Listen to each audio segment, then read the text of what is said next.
ये सबसे पहले आज की प्रेस कॉन्फ्रेंस में आए हुए संविधान के चौथे स्तंभ आप तमाम मीडिया गण, आप सभी को साधुवाद है, सभी का स्वागत है, सभी का इस्तकबाल है, सभी को प्रणाम और सलाम। जैसा कि आप जानते हैं, विगत चुनाव में जो पिछली बार की गलतियां हुई उनको हम लोग दोहराना नहीं चाहते और पिछली बार जो परेशानियां हुई उसको हम लोग दरकिनार नहीं करना चाहते। हम एक छोटी से छोटी बात को कहीं छुपाना और बर्दाश्त करना नहीं चाहते और ना हम कहीं बर्दाश्त करने के मूड में। इस बात को आप समझिए, वर्तमान सरकार अपने पदाधिकारियों का दुरुपयोग कर रही है। पुलिस प्रशासन उनके अपने खास बने हुए और एक शब्द है ना, प्रो हो गई है, एक तरफा कार्रवाई कर रही है, जिसमें सबसे पहला नाम आपको बेलागंज विधानसभा के वर्तमान law and order DSP Ravi Prakash ji का है। हमारे कार्यकर्ताओं पे लगातार 107 का नोटिस कराया गया।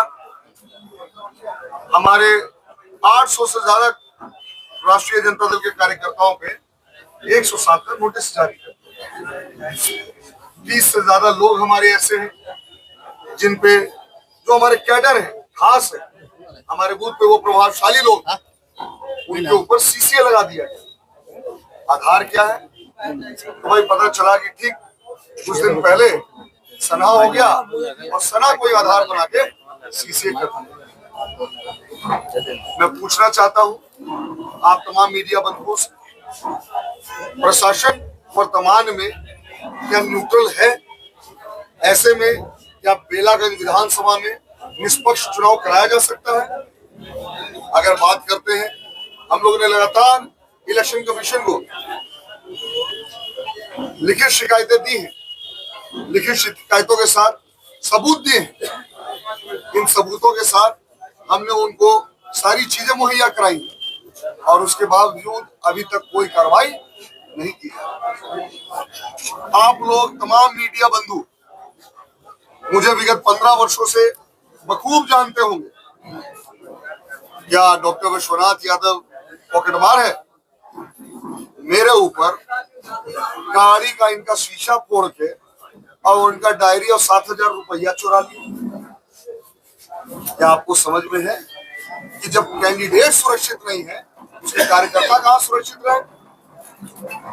लगातार वर्तमान विधायिका, उनके पुत्र और उनके लोग खुलेआम रुपए बांट रहे हैं और ये रुपए का वीडियो फुटेज उपलब्ध हो रहा है, लगातार उपलब्ध कराया जा रहा है, लेकिन कोई कार्रवाई उस पर नहीं की जा रही। सबूत दे देने पे भी उनको बचाने के काम किया जा रहा है। आप देख लीजिए, अभी मुरकट्टा में उनके पुत्र के द्वारा खुलेआम रुपया बांटा गया।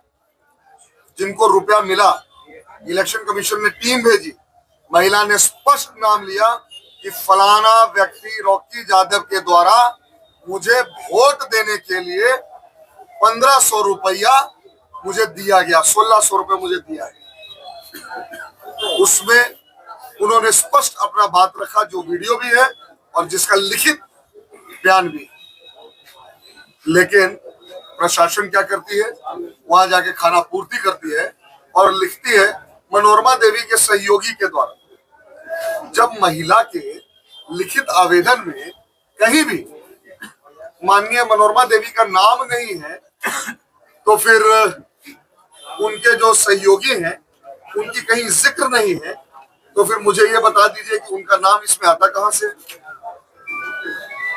इस बात को आप पढ़िए, जिसमें साफ लिखा है कि मैं रूपा देवी, पति श्री मनोज यादव, ग्राम मुरकट्टा, थाना चाकंद की रहने वाली हूं।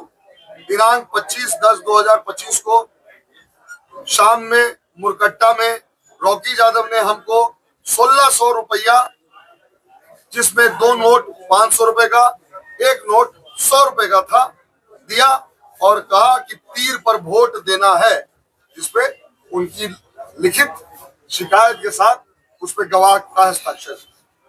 ये इलेक्शन कमीशन के लोग गए, उन्होंने इसकी जांच की। जब जांच रिपोर्ट आती है तो उसमें लिखा जाता है कि मनोरमा देवी के सहयोगी। जब इस बात पे आपत्ति दर्ज कराई जाती है तो वो फिर एफआईआर करते हैं, उसमें लिखते हैं रॉकी यादव के सहयोगी। अरे किसको बचा रहे हैं साहब, क्यों बचा रहे हैं साहब?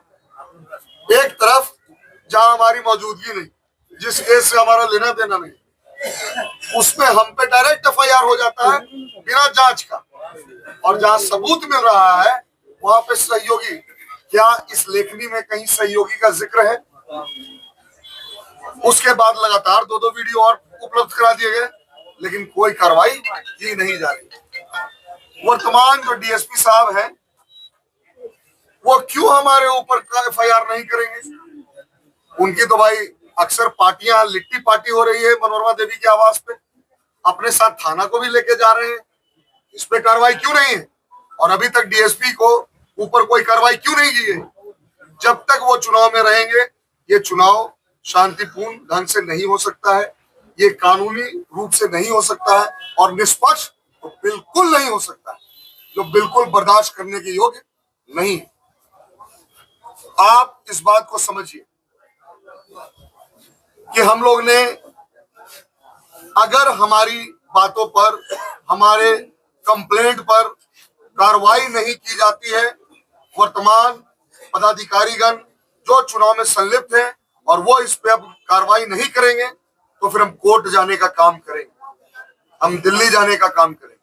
हम चुप बैठने वाले नहीं हैं और न बर्दाश्त करने जा रहे हैं। हम लोग की गाड़ियां में कभी भी ये हथियार रख देंगे, कभी भी पैसा रख देंगे, कभी भी ये शराब रख देंगे। हमें ये किसी भी तरह से परेशान करने की पूर्णता तैयारी कर रहे हैं। हमारे जो अपने लोग हैं, जो खास लोग हैं, सिर्फ राष्ट्रीय जनता दल के लोगों पे ये कार्रवाई क्यों है? उनके साथ नक्सली घूम रहे हैं, उनके साथ जो केस में मुदाले हैं, बॉडी वारंट जिनके ऊपर जारी है, 2002 से फरारी काट रहे हैं, वो उनके साथ राइफल लेकर चल रहे हैं। जितेंद्र टैगोर खुलेआम रुपया बांट रहे हैं, हमारे कार्यकर्ताओं को धमका रहे हैं। बॉडी वारंट है साहब, उनको कैसे इजाजत मिल रखी है? और मजे की बात देखिए, मनोरमा देवी अपने बॉडीगार्ड के साथ घूमती है, उनका बेटा जो है वो अपनी माताजी के सरकारी बॉडीगार्ड लेके घूमते हैं। एक तरफ मीशा भारती के साथ राबड़ी देवी के बॉडीगार्ड चल गया तो उस पर इतना बवाल, एफआईआर, ट्रांसफर, पोस्टिंग, सस्पेंशन, और दूसरी तरफ खुलेआम घूमा जा रहा है, उसमें क्या कार्रवाई हो रही है? पॉकेट में पिस्तौल लेके घूमा जा रहा है, हमारे कार्यकर्ताओं को डराया जा रहा है, लोगों को पीटा जा रहा है। आप इस बात को जानिए कि इस तरह से अगर निष्पक्ष चुनाव कराने की बात है तो ये निष्पक्ष नहीं। या तो आप न्यूट्रल होके दोनों पे बराबर कार्रवाई करें, शक्ति का संतुलन अनिवार्य है। हमारे लोगों पर ही एफआईआर क्यों? उनके लोगों को भी जरा देख लीजिए साहब, वो कोई दूध के धुले थोड़ी बैठे। और पैसे का अगर खरीद से ये वोट खरीदने जा रहे हैं, वोट खरीद रहे हैं, और उस पर अगर प्रशासन चुप है तो ये समझ में है कि ये मिलीभगत ऊपर से नीचे तक की। अगर केंद्र से आए हुए लोग अगर राज्य के लोगों को रोकने में असक्षम है तो सिर्फ हाथ उठा दीजिए साहब, हम लोग फिर अपने तरीकों से चुनाव लड़ेंगे। मैं आप लोगों के माध्यम से, इस प्रेस कॉन्फ्रेंस के माध्यम से खुली चेतावनी दे देता हूं कि अगर आने वाले वक्त में इस तरह की कार्रवाई पर रोक नहीं लगाया गया तो राष्ट्रीय जनता दल का कोई भी कार्यकर्ता इसको बर्दाश्त नहीं करेगा। ये केस कराएं, पैसा बांटे, राष्ट्रीय जनता दल का कार्यकर्ता डरेगा नहीं, इसलिए क्योंकि ये राष्ट्रीय जनता दल का कार्यकर्ता है। जब इसका नेता जेल जाना कबूल किया, झुकना मंजूर नहीं किया, फिरका प्रस्तावकों से हाथ मिलाना पसंद नहीं किया, तो आपको कैसे लगता है कि उसका कोई कार्यकर्ता डर जाएगा या कोई कार्यकर्ता झुक जाएगा? हम आपको ये बात बता दें कि अपने कार्यकर्ताओं के साथ मैं रोज मुखातिब हूं, रोज उनसे बात कर रहा हूं, रोज उनकी शिकायतें सुन रहा हूं। हमारी महिला कार्यकर्ता प्रचार करने जाती हैं तो भाई जिनकी गाड़ी पे तीर का झंडा लगा है वो उनको कहते हैं कि हमारे घरे रह पड़ेगा तोरा। क्या उनके घर में बहू बेटियां नहीं है क्या? हमारी महिला कार्यकर्ताओं से ये छेड़छाड़ या इस तरह की बदसलूकी बर्दाश्त नहीं की जाएगी। मैं आप लोग को ये एहसास करा दूं कि हमारा एक एक कार्यकर्ता अपने मंसूबों को बुलंद करे, टाइट करे, और जान लीजिए अगर हमारा किसी कार्यकर्ता को जानकारी हो रही कि जिला बदल कर दिया गया, क्यों भाई 5 साल से तो उस पर कोई सना हुआ था, तो सना के आधार पर हमने पूछा हमारे ऊपर अभी तक 4 FIR हमारे ऊपर हुआ है। आप पिछले चुनाव का हमारा हलफनामा पढ़ लीजिए, मेरे ऊपर एक केस नहीं है और वर्तमान में 4 केस हो गए हैं। और ये केस कब से हुआ है? जब से चुनाव शुरू हुआ है। एक तरफा केस चल रहा है, एक तरफ पैसा बांटा जा रहा है, उसमें कोई कार्रवाई नहीं हो रही। मैं आप तमाम मीडिया बंधुओं के माध्यम से केंद्र से लेके राज्य तक के सारे कर्मचारियों को ये एहसास करा देना चाहता हूँ, उनसे अनुरोध कर देना चाहता हूँ कि शक्ति का संतुलन अनिवार्य है। 14 तारीख को सरकार बदलने वाली है, हमारी सरकार आने वाली है। हमारा कार्यकर्ता अपना अपना मनोबल को टाइट कर ले, हर कार्यकर्ता जो है अपने आप को गोलबंद कर ले। पूरा समाज अभी एक हुआ पड़ा है और इस तरह की इनकी साजिशें और नहीं चलेंगी, न बर्दाश्त की जाएंगी। बहुत धन्यवाद, सादर नमस्कार, प्रणाम। बेला की जनता अलबेला है, नोट की वोट की राजी खूब जानते हैं, क्या अपील करना चाहेंगे अपने? नोट लो, नोच के वोट दो, सोच के। सरकार बनाना या विधायक बनाने का चुनाव नहीं है, या मुख्यमंत्री बनाने का चुनाव, यहाँ हर एक वोट जरूरी है। मैं आपके माध्यम से एक और अपील कर देता हूँ तमाम मुस्लिम भाइयों से, तमाम यादवों से, तमाम अति पिछड़ों से, तमाम दलितों से, कि आपके जो भी हित नाता कुटुंब यार दोस्त रिश्तेदार परिवार बाहर कमाने गए हैं उनको वापस बुलवाइए। ये वोट की ताकत बिहार बदलेगी। अब जब बिहार में इंडस्ट्री फैक्ट्री खुलेगी, नौकरियां आएंगी, तो कोई भी बिहारी बाहर कमाने नहीं जाएगा, कोई लुधियाना कलकत्ता दिल्ली बॉम्बे नहीं जाएगा। सबको वापस बुलवाइए। और जिन भी PSC के छात्रों पर लाठियों से चोट की गई थी, याद करो, अपने हित नाता कुटुंब यार दोस्त रिश्तेदार परिवार को समझाओ कि आने वाले 11 तारीख को आप सब अपने वोट के चोट से उसका जवाब देना है और करारा जवाब देना है। और जो आप लोग मीडिया कर्मी है, आपसे कोई बात छुपा हुआ नहीं है कि पिछले बार जो बाई इलेक्शन हुआ था उसमें क्या धांधली हुआ, क्या लोग ने किया। अगर जरूरत पड़ता तो प्रशासन लोग खुद बक्सा ले आता घर में और घर में आराम से वोट डाल लेता और फिर ले आके जमा कर देता। हमारा तो ये स्पष्ट करना है कि जब डेमोक्रेसी है और मताधिकार हर आदमी को देने का अधिकार है, तो उसे छेड़छाड़ मत कीजिए। हर आदमी को मताधिकार प्रयोग करने दीजिए ताकि स्वच्छ सरकार चुन सके और अच्छा सरकार चुन सके, बिहार में विश्वास हो सके। पर एक बार जान लीजिए, जो ताकत लगाना है लगा ले, बदलाव तो होना है, कोई रोकने वाला इस धरती पर नहीं है, बदलाव हो। हम भी क्षेत्र में हम घूम रहे हैं, हम देख रहे हैं कि हम मेरे पीछे कितना लोग दौड़ रहे हैं, चल रहे हैं, नारा दे रहे हैं। 34 साल बेलागंज में रहे, 34 साल में जब चुनाव जितना भी हम लड़े तो हर चुनाव पर हमारे पास अनुभव है। इस बार दूसरा तरह का लोग का मूड है, बिल्कुल चाह रहा है कि किसी भी कीमत पर बदलाव होना है, बदलाव होगा। प्रदेश में आप सिर्फ बेलागंज, बदलाव प्रदेश में होगा, पूरे बिहार की मैं बात कर रहा हूँ।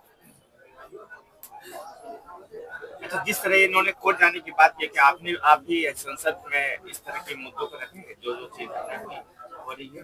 बाप का बात बेटा काटता है, बेटा के बाप काटता है बात, तो सत्य है, सत्य के साथ रहना चाहिए।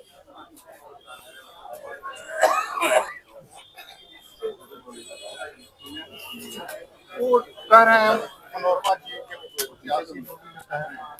कि विश्वनाथ जी चुनाव हार चुके हैं, इसलिए बबुलाहट है। अभी तक ये आपको कहा महसूस हुआ? इस पर सर देखिए, वो जान कौन होती है जो वो आंकड़ा निकाल दिए, कैसे जाने वो चुनाव जीत गया, क्या स्रोत था उसके पास जाने जानने किस स्रोत से जानने। मिश्रा जी तो नहीं बोल के हम चुनाव जीत गए, स्रोत क्या है उनके पास, पहले ये स्पष्ट कर दें, फिर उसका जवाब दूसरा।